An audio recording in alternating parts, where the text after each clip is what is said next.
Bonjour à tous, une crise mondiale, un krach boursier et même une année de chaos. Ces dernières semaines, la presse redoublait de pessimisme concernant l'année 2020 qui s'annonce. La crise aura-t-elle lieu? Comment vont agir les marchés immobiliers? Quelles sont les bonnes stratégies face à cette crise qui ne vient pas? 3 questions, 3 invités et une nouvelle émission dans le vif. Bienvenue sur ce plateau de BITV pour une nouvelle émission dans le vif avec 3 invités à mes côtés. Tout d'abord, Inès Redman-Topper, bonjour. Bonjour. Vous êtes directrice associée en charge de l'immobilier chez Edmond de Rothschild Corporate Finance. Bienvenue. Merci. En face de vous, Irène Fossé, bonjour. Bonjour. Vous êtes directrice recherche et stratégie chez AEW. Bienvenue. Et enfin, Pierre-Édouard Boudot, bonjour. Bonjour Baptiste. Vous êtes senior directeur recherche et prospective chez CBRE. Alors, nous allons parler évidemment d'immobilier, mais juste avant, on va faire une petite mise en perspective avec un regard un peu macroéconomique sur cette crise qui ne vient pas, parce que ça fait plusieurs années qu'on annonce cette crise et on ne sait pas si elle arrivera en 2020. En tout cas, on va le voir ensemble. Et je vais peut-être commencer par donner la parole à Irène Fossé sur ce sujet, puisque chez AEW, justement, vous avez publié vos perspectives annuelles et elles sont intitulées 2020, le calme avant la tempête. Alors, pourquoi 2020 sera le calme avant la tempête, selon vous? Alors, c'est tout le paradoxe, puisque justement, on s'attendait en période de haut de cycle à ce que les taux remontent, les taux obligataires, mais aussi les taux immobiliers. Mais le cycle joue les prolongations. Donc, finalement, cette tempête ne vient pas. Donc, on va encore continuer d'annoncer cette crise tout 2020 et l'attendre? Exactement. Parfait. Pierre-Édouard Boudot, sur ce thème, quels sont les risques de crise en 2020, selon vous? Alors, je pense qu'on est tous d'accord, enfin en tout cas tous les deux, pour parler de calme sur 2020. Nous, on anticipe en effet une poursuite de cette décélération légère de l'économie mondiale. D'un côté, le secteur manufacturier qui recule plutôt, mais un consommateur en face qui se porte plutôt bien. Donc 2020, plutôt le calme. La tempête ensuite, finalement, c'est dans 12 mois. C'est compliqué de se projeter aujourd'hui. On aura peut-être l'occasion de voir qu'il y a quelques déséquilibres qui s'installent dans le système. Mais en tout cas, 2020, le calme, on est d'accord sur ce point-là. Inès, est-ce que vous êtes d'accord avec nos deux autres invités? Cette crise qui ne vient pas. Chez Edmond de Rothschild, on est d'accord sur la décélération du cycle immobilier, avec un ralentissement, on pense, des prix en 2020. Ce qu'on pense également, c'est que la crise ne viendra pas de l'immobilier, la prochaine, qu'on sera sûrement face à un événement géopolitique incontrôlable, mais qu'en attendant, il faut tout de même arrêter de projeter nos peurs, parce que si la crise... Je ne le fais pas avec cette émission. Non, mais si la crise ne vient pas en 2021, ce sera un vrai sujet. Et donc, essayons de travailler dans ce contexte assez spécial de haut cycle. Très bien. Alors justement, parlons d'immobilier maintenant. J'aimerais un peu vous entendre sur vos prévisions respectives sur cette année 2020 qui s'annonce. Alors on voit qu'il n'y a pas forcément une crise, peut-être quand même une fin de cycle. Pierre-Édouard Boudot, quelle serait votre météo du marché de l'immobilier pour l'année qui s'annonce? Effectivement, à la télévision, on fait la météo. Donc effectivement, je n'ai pas la carte derrière, je suis désolé, mais on va faire au mieux. Exactement. Peut-être 2 grands sujets. Le cycle locatif. Là, on pense que les entreprises, finalement, sont dans ce ralentissement économique. Donc, le cycle locatif devrait ralentir légèrement. Aussi, faute de produits, faute d'offres immédiates en face pour que ces entreprises puissent se poser. Donc, une légère décélération sur ce plan-là. Le marché de l'investissement, pour le coup, est dans un contexte un peu plus porteur, dans le sens où, encore une fois, on a ces taux extrêmement bas qui rendent l'actif immobilier, l'actif réel à la fois protecteur de capital si on est dans cet environnement un peu anxiogène, et aussi finalement assez rémunérateur quand on le compare au rendement obligataire ou un certain nombre d'autres classes d'actifs. Yann, je vous vois acquiescer sur ce sujet. Oui, j'acquiesce tout à fait. Donc, pour revenir sur les politiques monétaires, on a vu en début d'année, les perspectives de croissance économique ont été un peu détériorées. Donc, les banques centrales ont effectué un virement à 180 degrés. Donc, on s'attendait à vraiment une normalisation de la politique monétaire. Et au contraire, on les voit revenir sur ces décisions et continuer l'assouplissement monétaire. Et donc, on voit que les taux obligataires devraient rester bas. Et par conséquent, les taux immobiliers devraient rester bas. Et c'est un contexte très attractif pour le marché immobilier comparé aussi à d'autres classes d'actifs. Parfait. Même question, Inès, vos prévisions pour 2020? Très bonne, je pense, pour l'année qui s'annonce.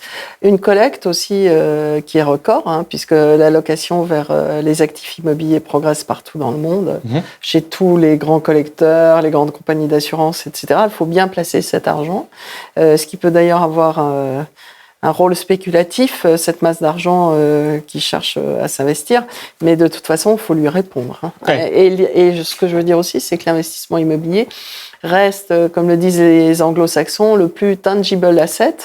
Et donc les gens ont ça ancré en eux, pas seulement en France. Très bien. Alors, mon collègue, néanmoins ami Aurélien, avec qui on prépare cette émission, m'a dit il faut que tu leur poses la question des taux de rendement. Alors, quelles sont vos prévisions pour les taux de rendement sur l'année qui s'annonce? On va rester peut-être avec vous, Inès. Je pense qu'on est en train, ça dépend des classes d'actifs, mais on est en train de voir une stabilisation des taux de rendement en bureau. En logement, pour moi, il continue de baisser, parce qu'il y avait un marché très hétérogène. En commerce, on sait qu'ils sont en baisse. Parce que, disons, la grosse vague de bashing du retail est passée, que maintenant les gens commencent à se réorienter tout doucement vers du retail. On l'a vu au MAPIC dernièrement. Voilà. Sur la logistique, vous le savez, est en plein boom, donc c'est pas la peine de s'étendre là-dessus. Et tout ce qui est immobilier, géré, hôtel, RSS, etc., à la faveur des investisseurs. Donc les taux de rendement sont également en baisse. Une réaction peut-être sur ces taux de rendement? Oui, nous, on se projette plutôt sur le temps long parce que nos investisseurs investissent à long terme. Donc au cours des 5 prochaines années, on s'attend plutôt à une stabilité des taux de rendement. Et en 2020, avec un petit peu plus de compression, notamment sur les marchés logistiques, où il y a encore un petit peu de compression à avoir. Parfait. Le temps passe évidemment, cette émission toujours trop rapidement, mais on va peut-être aborder la dernière ou l'avant-dernière question.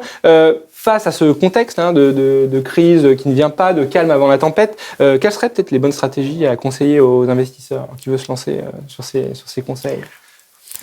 Alors pour des investisseurs core plus value-add, nous on conseille de faire du développement en logistique. D'accord, on en parlait. Voilà, on en parlait, et puis on peut s'appuyer sur l'expertise et l'expérience de notre fonds Logistis qui a investi 3 milliards dans 7 pays différents en Europe. Pour les investisseurs core, on a parlé des RSS, donc des résidences services seniors.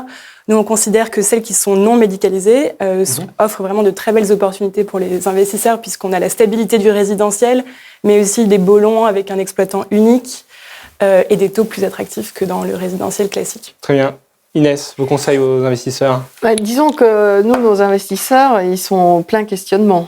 Cette politique de taux bas est en train de complètement bouleverser les stratégies d'investissement et baisse la rentabilité globale de l'immobilier. Ça, c'est le premier trend, donc il faut s'habituer à vivre avec un rendement qui est bien inférieur et des capex beaucoup plus importants. Donc en fait, ça change complètement l'attitude des investisseurs et en plus, il faut trouver des actifs. Parce que là, on parle, je dirais, off-market, mais c'est très difficile pour les gens de trouver des actifs. Vous les accompagnez un peu à la fois dans ce changement d'état d'esprit, voilà, dans cette quête d'actifs et de solutions stratégiques. Mais en fait, ils vivent eux-mêmes une révolution qui consiste à dépenser plus d'argent pour maintenir les actifs à un très haut niveau pour qu'ils gardent toute leur solvabilité, si je puis dire, et en même temps s'habituer à fournir à leurs investisseurs également des taux de rendement qui sont beaucoup plus faibles. Et donc, tout le travail qu'ils ont à faire sur la gestion des immeubles, les anticipations de cycle est devenu beaucoup plus important. Donc, ça change aussi le profil des équipes chez les investisseurs parce que ils sont obligés de sourcer des actifs et puis de la même façon, le marché classique ne leur offre pas ce qu'ils attendent. Donc, ils sont obligés de recruter des gens qui sont un petit peu off-market, malins, agiles, etc. Ils sont obligés maintenant de recruter aussi des gens qui descendent au fond des immeubles, qui sont hands-on, qui gèrent les immeubles. Enfin, si vous voulez, on est revenu, c'est assez drôle. Nouvelles approches dans les basiques de l'immobilier. Et donc, quelle stratégie pour nos investisseurs? Eh bien, comprenez où vous voulez aller d'abord. Est-ce que vous êtes prêt à accepter d'avoir une baisse des taux? Et si oui, comment allez-vous travailler? Et là, on vous trouvera des actifs. Et là, un petit peu, vous les bousculez un petit peu. Il faut être malin. Il faut être malin, et être malin, ça ne s'invente pas. C'est une attitude globale des équipes immobilières. Je pense que là-dessus, je rejoins tout à fait Irène quand elle dit, bon, alors les corps, les value-add, etc. Mais d'abord, les gens vivent actuellement une remise en cause très profonde de tout ce qui pensait être exact, tous les paradigmes de gestion de portefeuille, etc. Et ça change beaucoup. Très bien. Voilà. Et bien on terminera sur ces paroles optimistes. Merci à tous les trois d'être venus sur ce plateau pour nous partager votre vision de cette crise qui ne vient pas. Rendez-vous peut-être en fin d'année prochaine pour voir si les prévisions ont été exactes et puis peut-être pour faire une nouvelle émission sur la crise, on ne sait jamais. Merci à vous de nous avoir suivis. À très bientôt pour de nouvelles émissions sur BITV. À bientôt. Au revoir.